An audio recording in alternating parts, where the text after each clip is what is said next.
On the one hand, you have Donald Trump, who is basically under multiple pressures from people within his own political faction to either restart the war or bring it to an end. And on the other hand, you have the Iranians, who are also under somewhat similar pressures, a public that is weary of war and deprivation, along with hardliners that see that they didn't get exactly what they wanted from the most intense armed phase of the escalation, and they're pushing for a resumption of kinetic activities.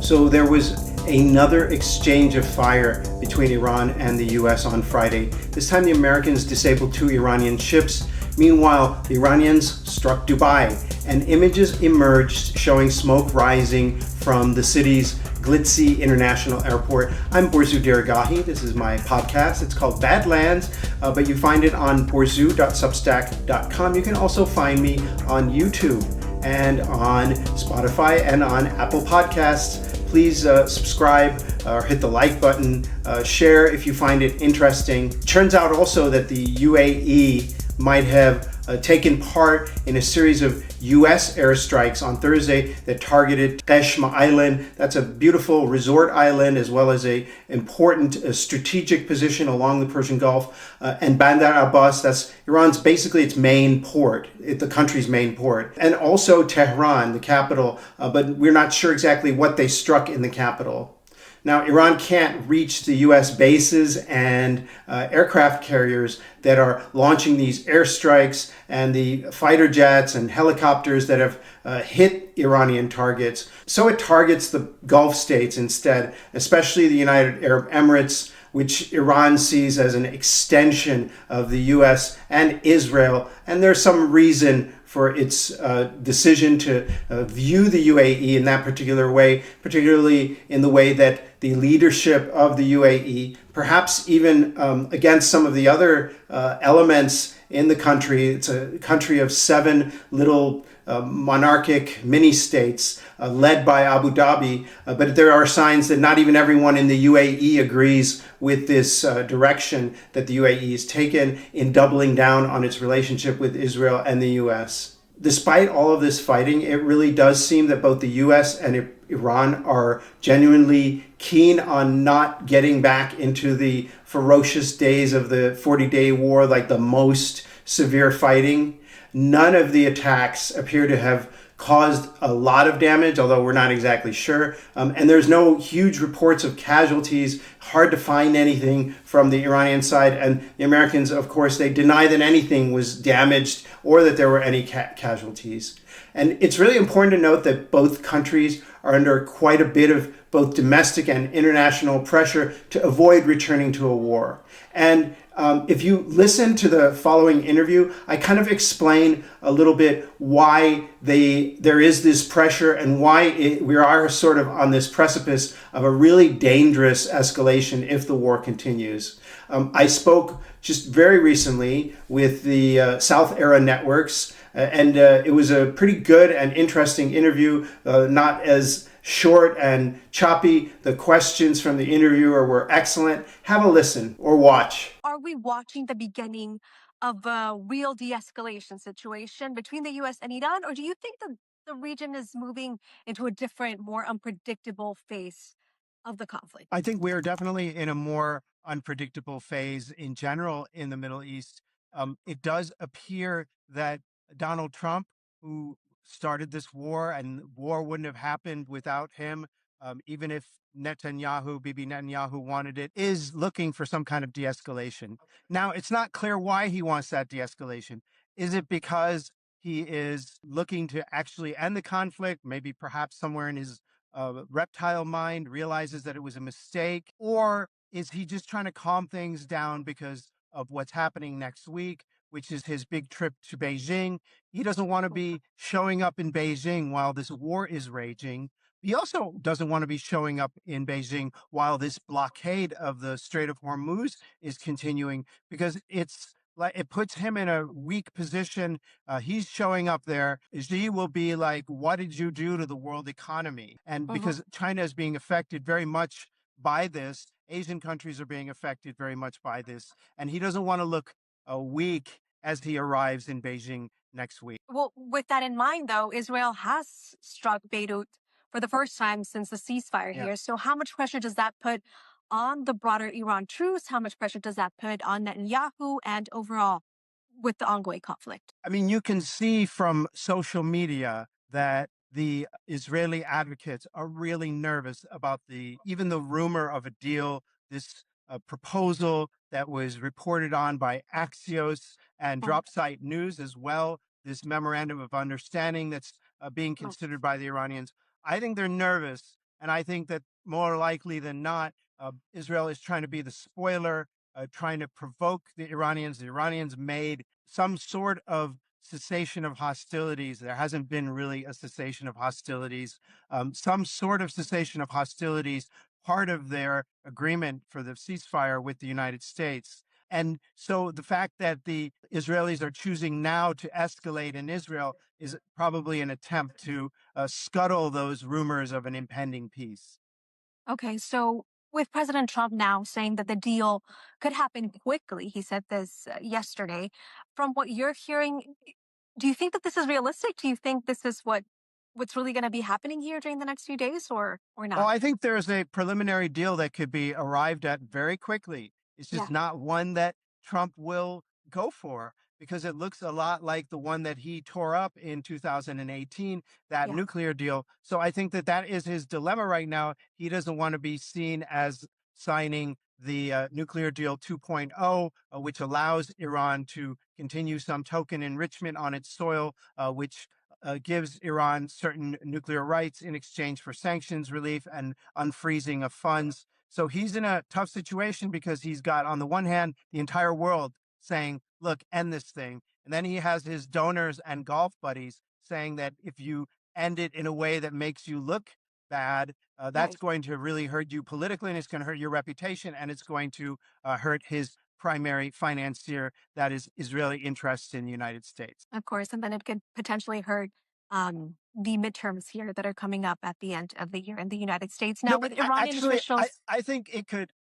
I think it could help the midterms. I think that a lot of Republicans, if he did this, it would okay, improve the prospects. A lot of Republicans don't want this. This is weird. It's not politically advantageous for him to do this. It's not helping him with the voters. So it's like strictly something having to do with his donors. right. Now, Iranian officials are calling the current proposal an American wish list, right? What would a deal actually need to include for Tehran to take this seriously and then for both sides to come to a final agreement? Well, for one thing, Trump would have to stop making outlandish remarks like, we're going to bomb them to hell, we're going to bomb them back to the Stone Age. That kind of talk, if that cools down, that'll help a lot. And weirdly, even the Iranian officials are coming out and being like, hey, look, we know that this is just bluster, but this bluster is not helpful because we're dealing Right. with our hardliners here and you're giving them red meat as well. So cool it with the blustery rhetoric. We don't believe you anymore. It doesn't serve any purpose. So that would be one thing. The other thing would be to allow Iran to have a little bit of enrichment on its soil, allow it to enrich up to 3 point something percent. If they want to take Iran's massive enriched uranium stockpile away, it will not go to the United States. It will go to another country like Russia, and not even France. It will go to Russia. And that's something that they would have to agree with. And then the two other major things, ballistic missiles, proxies, Right. those are off the table. No talk about disarming Hezbollah, no talk about disarming the Houthis, no talk about the Iraqi militias, and no talk at all about limiting its ballistic missile capabilities. That would even be politically unpopular in Iran right now because of the role those missiles played in the recent war. Now, when it comes to South Asia, where energy prices, shipping routes, and millions of expat workers are connected to the Gulf specifically, what could the consequences be if this ceasefire ends up falling apart? I mean, if it turns into an escalatory confrontation, if we Uh-huh. pick up where we left off when the war ended, that could be cataclysmic for the world economy. Because if viewers recall, it was right at the moment when the US was threatening to hit all of Iran's energy installations and critical civilian infrastructure. And Iran, in turn, responded that it would hit the Gulf energy infrastructure as well Right. as desalination plants and energy infrastructure in Israel. And that could just take so much gas and oil and other crucial molecules offline for years to come. And that we're talking about a really cataclysmic event, not just for South Asia, not just for the global South, though they'll be hurt the most because they're the most vulnerable to these prices. Right. But for the entire world, we're talking about a years long depression. Absolutely. Well, thank you so much for joining It's been us, a Borso. pleasure. We really appreciate your time. The war has also stripped bare many of the illusions that people had about the global world order. This is a crisis that was caused by the West, specifically the US, but also Europe in its coddling of both the US and Israel and its enabling of their worst instincts. And basically allowing Donald Trump to get away with so much that he eventually felt that he could do whatever he wants. It was, if you recall, the Europeans who were like celebrating when Donald Trump toppled Nicolas Maduro and kidnapped him in Venezuela earlier this year. This just totally blatant violation of international law and diplomatic norms, kidnapping the guy and bringing him to a jail cell in Brooklyn, New York. I mean, this was really damaging to the idea of international law and international norms. And Europeans cheered him on. So they were basically enabling him. Now he launched this war. Like basically he started planning for this war just days, it seems, after that Venezuela event.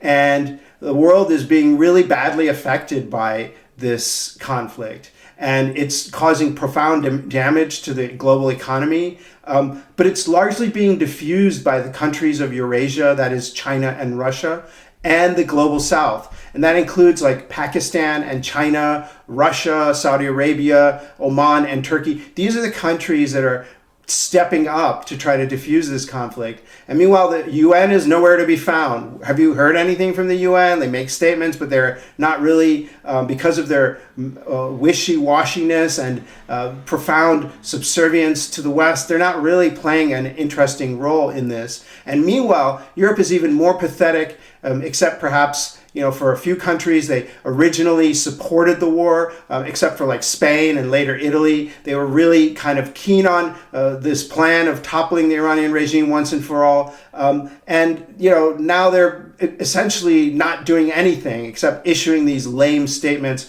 that are just made fun of on social media. Friedrich Merz, the Chancellor of Germany, he keeps fumbling with his comments. I make fun of him on Twitter. Everyone else makes fun of him on Twitter. He's become like, instead of becoming a world leader, he's basically a global punching bag. In any case, I spoke about the geopolitical changes that this war has wrought in an interview with India's NewsX World. U.S. President Donald Trump insisted the ceasefire remains intact despite the exchange of fire. However, regional diplomats have warned that this escalation could derail peace talks and further shake global energy markets. And now joining us live to tell us more is Borzu Daragahi, Iranian-American journalist and founder of the Badlands newsletter. As we head closer into the weekend and into Sunday, what more can we expect from this situation, please? Well, it's like you said, it's very volatile. I think that both sides, both Iran and the U.S., are somewhat committed to maintaining some semblance of a ceasefire, but there are other interests. There was a mention of the United Arab Emirates, Israel as well, that are really unhappy with the status quo. I think a lot of people around the world are unhappy with the status quo. That this blockade, this closing of the Strait of Hormuz, the rising prices, there's a lot of frustration on the part of certain interests in Washington as well that they didn't get the war that they were promised, because it looks like a few of the U.S. original goals are going to be met. And so there is a lot of pressure both ways. On the one hand, you have Donald Trump, who is basically under multiple pressures from people within his own political faction to either restart the war or bring it to an end.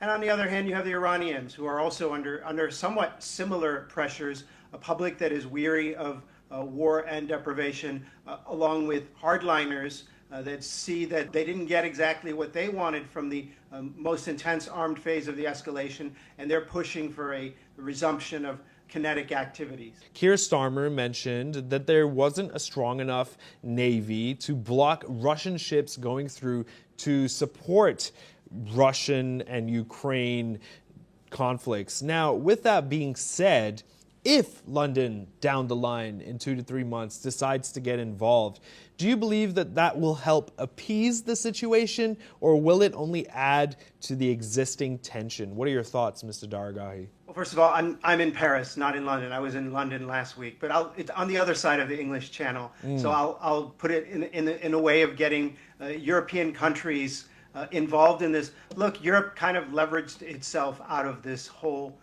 issue. They were so, at the beginning of the war, they were so on the side of the U.S. They were basically, you had Germany saying that Israel and America are doing the West's dirty work in this war. That was highly inflammatory and toxic to the Iranians. They've sanctioned themselves out of relevance in terms of Iran. They don't have any economic relations with Iran at this point, and Iran doesn't care what they have to say.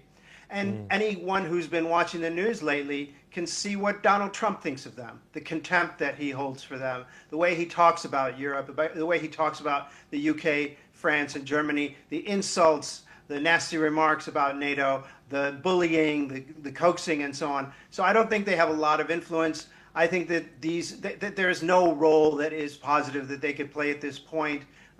They've really fumbled the ball. If you think about the great European diplomats of the past and the great European diplomatic accomplishments, really you have a very weak team. Meanwhile, you have these rising powers such as China, India, Russia, Pakistan as well, these other countries that have been playing Saudi Arabia even playing a diplomatic role. Turkey, we have to add, Oman, they've been playing a role in bringing the parties to the negotiating table, as Europe has just been fumbling and looking like a bunch of fools. Yes, sir. Essentially, when it comes down to the situation, for those that might not be aware, how do you essentially let them know what's happening? How do we essentially put this into context for somebody who may not be watching the news every day and may not have a say in government or politics or is not a news anchor? How do we essentially contextualize this? Well, I think you have big political years in many countries right now, including in certain Western countries such as the United States and France. And I think that politicians of the opposition will make the case for for you, so to speak. For example, in the United States right now, you have many people who are blaming Trump for this, not the Iranians, or nature for the price rises. They're not blaming just plain old inflation. There's a lot of understanding that the prices that are rising are because of that. But in countries that are less freedom of speech, so to speak, it becomes difficult. And there's a lot of people who are confused. Why is the price of everything going up? Why is it harder and harder every day, every week for me to make ends meet with the salary that I'm getting? And there's a lot of frustration. And I don't know, really, frankly, what people outside of the United States and Iran can do about that. You know, because you have these two parties that are locked in this confrontation, dragging everyone else in the world in on them. I think that people have a right to be angry, and they should be angry not just at the United States and Iran, but the global system for really failing them, and their own elites for failing to prevent this being part of it in their own way. I'm Borzu Daragahi. Thank you so much for listening to this edition of the podcast. Some people have said they would like me to do some more writing. I would love to as well. It's just I have so much, I have so many little writing projects that I'm working on. It's hard to get them all done. And resources are a little bit of a problem. I don't have a lot of time, and I need to do stuff that actually makes money. So if you could consider becoming a paying subscriber, you go to borzu.substack.com and you upgrade your subscription to a paid subscription. If you can't do that, you can't afford it, you don't want to, that's cool. At least consider subscribing to my podcast on either Spotify or Apple Podcasts, or just subscribe on YouTube, hit the like button, share. That's also very kind. Again, thank you for listening or watching.